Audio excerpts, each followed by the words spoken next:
have that conversation with him. How do you think this is going to play out? Because he has repeatedly said that, yes, tariffs would be placed for countries like Turkey, the European nations, and China going forward.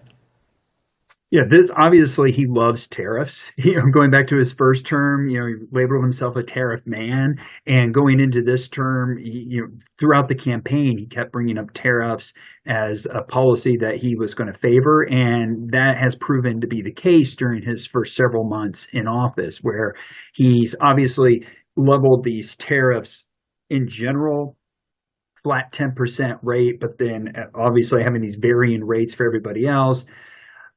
He has used that both as a means of what at least members of his economic team have argued is a need for correction to global imbalances.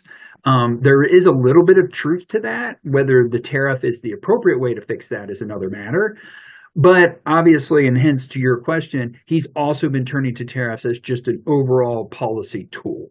Any type of means of coercion, even if the policy that he's trying to correct doesn't necessarily have anything to do with tariffs, or wouldn't even be something that you would necessarily turn to tariffs to use. He views tariffs as a means of effective economic coercion, separate from economic sanctions more generally, which of course have been used, and maybe in some instances sanctioning a specific type of economic transaction might be more appropriate than leveling a massive tariff on all goods coming from a country. But that is where he's coming in. Now, there is a little bit of, it's a little bit understandable about why he's demanding that he's going to impose tariffs, because one of his biggest critiques of European countries, India, China, has been the fact that they continue to buy oil from Russia, and that has enabled Russia to continue to fund its war machine. That has been a key part, that despite the level of sanctions that were imposed going back to 2022, and of course Russia was already under sanctions prior to that, including sanctions that Trump himself had imposed during his first term, but these sanctions ramped up with the full invasion of Ukraine. But despite that, countries continue to buy Russian energy, Russian oil. European countries, despite the fact that yes, they have reduced the amount of Russian energy that they've been purchasing, they are still acquiring energy from Russia.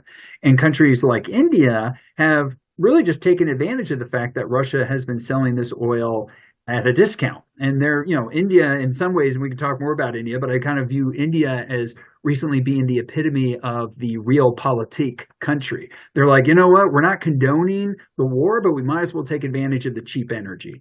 And I think that that's been a big part of where they've come in. But I think that has now led Trump to say, no, that's not acceptable, because the best way to stop Russia is to completely cut off their ability to sell oil. So as long as there are some European countries continuing to buy any Russian oil or gas, as long as India continues to do that, and of course China, but China's in kind of a very different category. European countries are of course fighting Russia, which is where he comes into, you're fighting yourselves.